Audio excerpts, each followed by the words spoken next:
प्यारे बच्चों, हमने बहुत सारे हुरूफ सीखे हैं,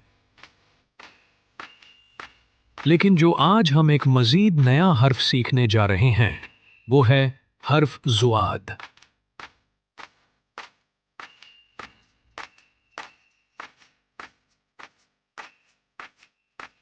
बच्चों में ज़ुआद हूँ और ये है ज़ईफ़ और ये है ज़ईफ़ा। ज़ईफ़ और ज़ईफ़ा भी हर्फ ज़ुआद से बनते हैं। अब हम हर्फ ज़ुआद की नज़्म सुनते हैं। ज़ाद से ज़ईफ़ा दोनों है सरमाया हमारा, हम हैं इनके कर्ज़दार। वो है हमारे पालनहार।